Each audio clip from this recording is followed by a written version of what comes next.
চাঁপাইনবাবগঞ্জের সীমান্তবর্তী উপজেলা শিবগঞ্জ। ভারতের সাথে এই উপজেলার ৮৫ কিলোমিটারের সীমানায় কাঁটাতারের বেড়া রয়েছে প্রায় ৭৭ কিলোমিটার। শুধু শিবগঞ্জের কিরণগঞ্জ ও চৌকা বিওপির মাঝে ১২০০ গজ এলাকায় কাঁটাতারের বেড়া নেই, যদিও সীমান্ত আইন ভেঙে সেখানে বেড়া দিতে চায় ভারত।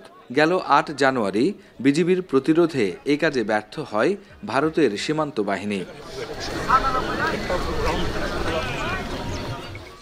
স্থানীয়রা বলছেন, আওয়ামী লীগ সরকারের নতজানু পররাষ্ট্র নীতির কারণে এমন পরিস্থিতি।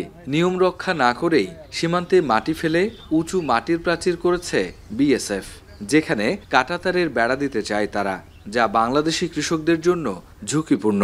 50 গাছ, কোন জায়গায় 20 গাছ ছেড়ে ছেড়ে মনে করে এই হাসিনার আমলে মনে করে মাটি তুলে লেহে যে এখন এই আমলে এখন বেড়া দিবার যুদ্ধ ধরে।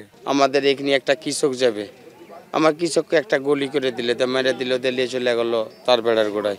আমরা তো এটা হইতে দেব না। এই আগ্রাসী মনোভাব ইন্ডিয়ার, এটা তাদের অন্তর্নিহিত একটা বিষয়।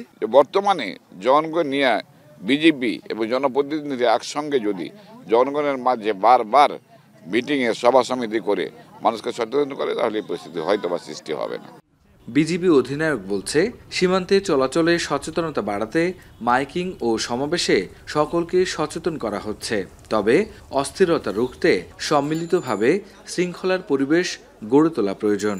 ফসলের ক্ষতি কেউ না করে, কারণ হচ্ছে একটা বছরে একটা সিজনের ফসল, এটা যদি উৎসুক জনতা এই এলাকা ফসলের ক্ষতি হয় কৃষকের, তো সেই জন্য স্থানীয় মেম্বার ছিলেন, চেয়ারম্যানরা ছিলেন, তারাও জনগণের সাথে একসাথে মিলে কাজ করবে। সবাই যদি আমরা একসাথে কাজ করি, তাহলে এই সীমান্তের পরিবেশ এবং পরিস্থিতি স্বাভাবিক থাকবে, এবং এই স্বাভাবিক পরিস্থিতিটা আমরা সামনে আরও কন্টিনিউ করতে চাই। চলতি মাসে চাঁপাইনবাবগঞ্জের শিবগঞ্জ উপজেলায় ২ বিওপিতে ভারতীয় সীমান্ত বাহিনীর সাথে মুখোমুখি হয় গ্রামবাসীরা। দাঁড়িয়ে আছি সীমান্তবর্তী একটি গ্রামে, যেখান থেকে ১৫০ গজ দূরে ভারতীয় সীমানার কাঁটাতারের বেড়া, আর মাঝের যে অংশ তা কৃষকের ফসলি জমি। তাই নানা কাজে কৃষক এবং গ্রামবাসীদের যেতে হচ্ছে সেখানে। তাই সকল মহলের বক্তব্য, গ্রামবাসী এবং কৃষকের আন্তর্জাতিক সীমানা সম্পর্কে সচেতন হওয়া অনেক বেশি জরুরি। তাহলেই কমানো যাবে সীমান্তর এমন নানা ধরনের সংঘাত আর অস্থিরতা। রাকিবুল হাসান, এখন, চাঁপাইনবাবগঞ্জ।